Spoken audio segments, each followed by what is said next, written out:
Hello, good afternoon po dito from here, New Jersey. Actually, good evening. Like almost 8 o'clock na yata ng gabi. Medyo busy po. Today, Sunday, naglaba. 7:48 p.m. So, maraming salamat po sa lahat ng mga nanood ng episode ni Alona. Thank you, thank you, thank you, thank you, thank you. Shout out sa mga bagong nag-subscribe. We have more than 1,000 na new subscribers po dahil sa episode na to. At maraming salamat po sa mga bumabalik-balik para panoorin aking reaction videos. Dahil po sa inyo, pwede tayong maging more successful sa ating YouTube channel dahil po gaya ng pinangako ko kahapon sa video ko on Alona is that ibibigay ko yung una kong kita sa YouTube na $100 na kahit hindi ko pa ito natatanggap is pinadala ko na po ito kay Sir Paul. Actually, kaya medyo na-late ako na nag-video kasi gusto kong malaman na ma-update na natanggap na niya kasi pag sa bangko mo pala ibibigay, medyo matagal. Hindi like inabot ng 24 hours. Almost 24 hours. Pag weekend. Ewan ko lang pag during regular days.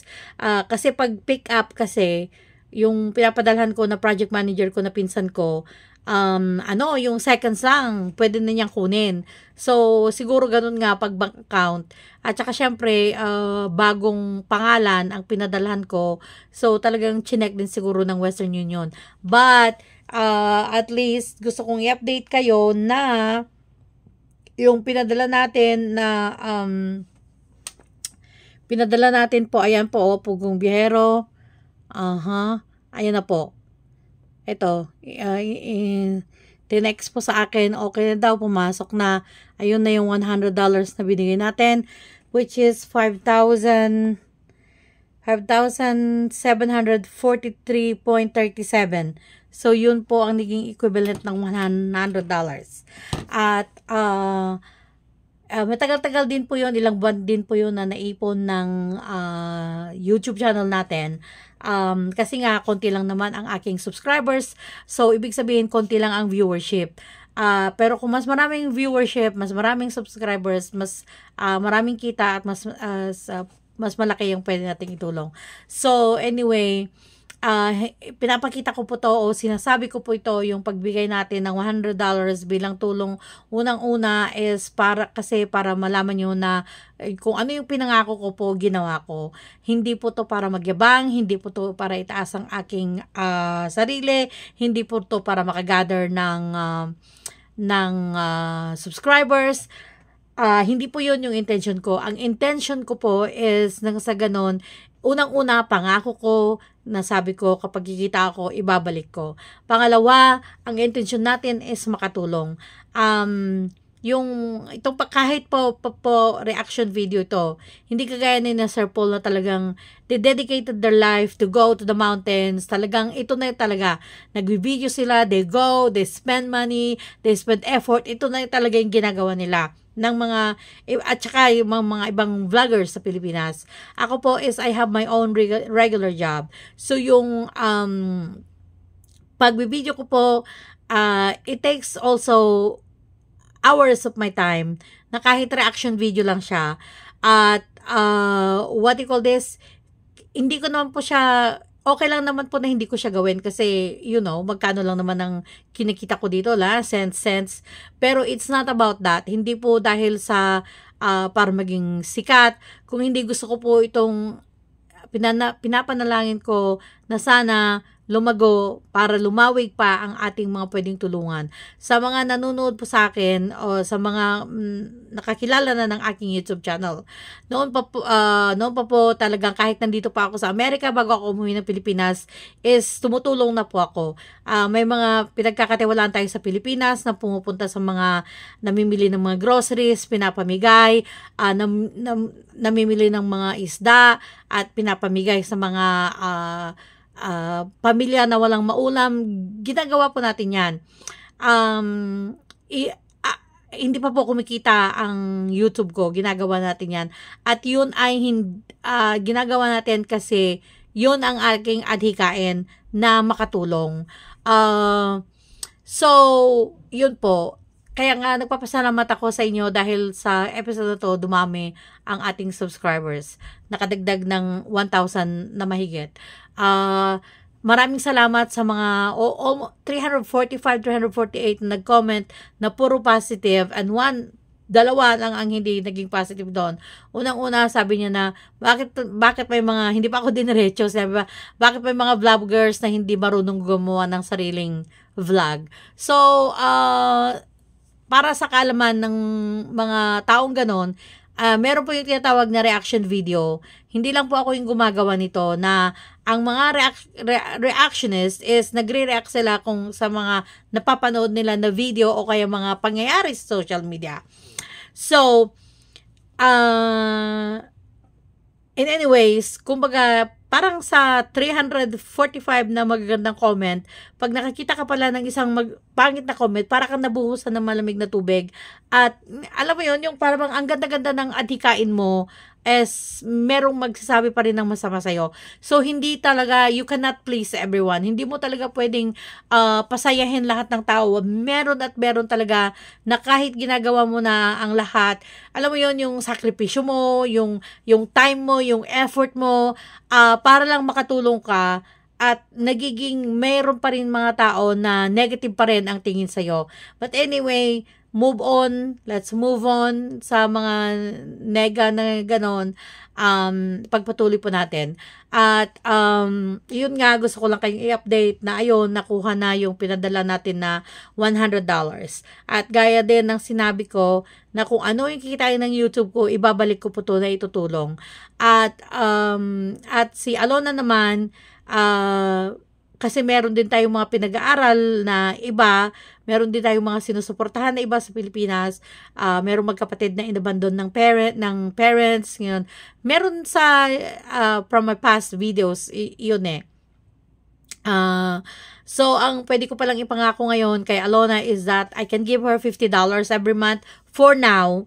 Pero kasi alam ko naman din na marami din namang tutulong, but for now, yun muna ang pwede kong ipangako buwan-buwan. But, at sigurado yun.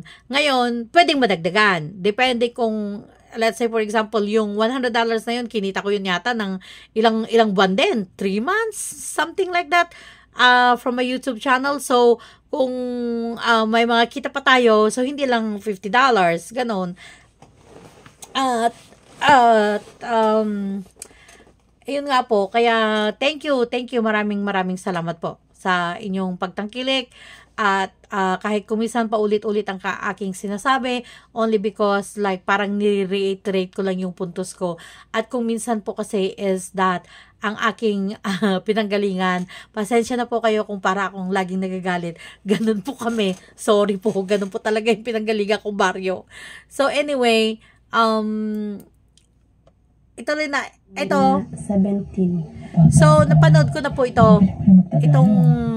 Itong kapatid ni Leona, ang ganda-ganda niya. Look at her. Like, she's so pretty and maputi.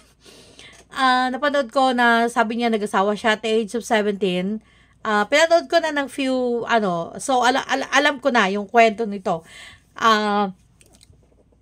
17 nag-asawa siya, pero pinagpapatuloy niya yung kanyang pag-aaral. So, tinanong siya ni Pugong Biero, nagsisisi ka ba? Sabi niya, like, she really cannot answer.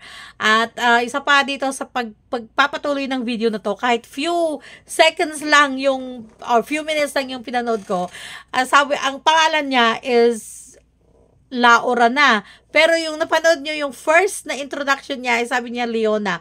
So, ano po ba talaga ang pangalan niya? Is it Alona, Leona, or Laura? Ano po ba talaga? But anyway, nakakatawa.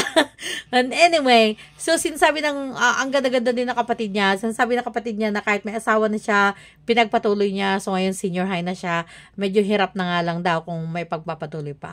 Well, sandali lang po tayo sa ating reaction video ngayon. Pero, I hope you don't mind, ikukwento ko ang buhay ko. Kasi, lalo na sa mga kababaihan, makinig po kayo. Nung ako'y nag-aaral pa po ng nursing sa Pilipinas, hindi ko siya natapos because of financial reasons. So, then, nagkaanak ako, nagkaasawa, ganon-ganon, nag-abroad dahil iniwan ng asawa. So, pinalaki ko yung 3 kong anak, habang nasa abroad ako. At nung pumunta na ako dito sa Amerika, nagpursige po akong nag-aral. Nag-aaral ako sa hapon, mula alas 4 ng hapon hanggang alas 10 ng gabi. Pagkatapos po nun, uuwi lang po ako magbibihis. And then pupunta na po ako sa trabaho ko kasi ang trabaho ko po is 11 o'clock. 11 o'clock ng gabi. So, from school na alas 10 ng hapon, alas 10 ng gabi, uuwi, magbibihis, pupunta na sa trabaho. So, 11 o'clock ng gabi hanggang alas 7 ng umaga, nagtatrabaho po ako. And then, uuwi ulit po at magbibihis at papasok na naman po sa isang private duty na trabaho ko. Nandun po ako ng mga alas 8 hanggang alas 3 ng hapon bago po ako papasok. So, ganun po ang ginawa ko sa loob ng 18 months. Halos wala po akong tulog. Kung minsan, sa weekend, nakakatulog ako ng 3 hours, 4 hours. Kaya, so, ang pangyayaring yon dahil antok na antok ako, para hindi ako antokin, kumain ako ng kumain, kasi yun lang ang pwede kong pampagising, kaya yun na naba. But anyway, ipinaglaban ko po ang aking ambisyon. So, dumating po yung time na napuputulan kami ng kuryente, napuputulan ng telepono, nakakatanggap ng notice of eviction kasi hindi namin nababayaran on time ang aming apartment. Pero nagporsige po ako. Talagang iyak na ako. Talagang gusto ko nang sumuko. Gusto ko nang tumigil sa aking pag-aaral. Pero talagang may mga nag-rally behind me, may mga kaklase ako na naging mga kaibigan ko na sabi na, no, don't give up, go on. At talagang gusto ko nang tumigil. At lalong-lalo na pag yung kasama mo mismo ay nagsabi na, sino kasi mismo magsabi sa'yo mag-aral ka? Dapat kasi nagtatrabaho ka lang. Okay, nagtatrabaho naman ako, like more than 10 hours a day ang trabaho ko. So, 24 hours a day ako magtatrabaho. Kaya ngayong itutulog ko na lang sana, pinapasok ko sa school. Yun po, ang daming hindi ako naka-attend ng mga PTA meeting ng mga anak ko. Ang hirap po talaga, dumaan po talaga ako sa hirap. Grabe, ang tindi po. Ang tindi, tataka ka na lang, wala nang linya yung cellphone kasi naputulan ka na. O kaya, mamaya, magte-text ang anak ko, sabi, wala daw ilaw sa apartment. Meron naman daw ilaw yung mga kapitbahay. So, dumaan po ako sa matinding hirap po. Pero, ipinaglaban ko ang aking ambisyon, ang aking kinabukasan, pinaglaban ko ang kinabukasan ng aking mga anak. Sabi ko, sige, maghihirap lang kami ng 18 months na to. Pero pagkatapos ng 18 months na to, magiging okay na. So, nagtiis po ako ng 18 months para lang po sa kaalaman ninyo. At ito ang sinasabi ko sa ating mga kababaihan, paglaban mo ang iyong ambisyon, paglaban mo ang kinabukasan ng mga anak mo. Kung hindi ka nakapag-aral, kung natigil ka, bumalik ka sa school. Kahit TESDA, mag-aral ka kung paano magnegosyo. Huwag tayong umasa sa ating mga asawa. Kasi ganun po yung nangyari sa akin. Umasa ako sa aking asawa, yung pala iiwan kami at pupunta sa ibang babae. Pero move on. Hindi lahat ng mga paghihirap na yon, kumapit lang talaga ako sa Lord, kumapit ako yung pananampalataya sa Kanya. Siya ang Lord lang nagbigay talaga ng lakas sa akin, lumaban ako para sa aking ambisyon. Ayun po, after 18 months, nag-review na naman po ako para sa NCLEX board. At ilang buwan na naman yon na paghihintay para alam kong kapasa ka. Pero again, at the end of the day, huwag po tayong umasa tayong mga kababayan sa kita ng ating asawa. Magkaroon po tayo ng ating mga sariling kita. Huwag kang tumigil mag-aral. Okay, so napalaki mo na yung mga anak mo, bumalik ka na sa school para sa sarili mo. Kung habang nag-aaral lang mga anak mo, mag-test na ka para kahit ilang oras lang. Para na siguro magkaroon ka ng sarili mong kita at hindi ka umaasa sa ibang tao, sa iyong asawa or ano pa man. Yun lang po pwede kong sabihin. Dumaan po ako sa hirap. Alam ko ang hirap. Alam ko ang walang makain. Alam ko po ang walang matirhan. Alam ko po lahat yan. But by the grace of God, sa pamamagitan po ng biyaya ng ating Panginoon, nalagpasan ko po yun.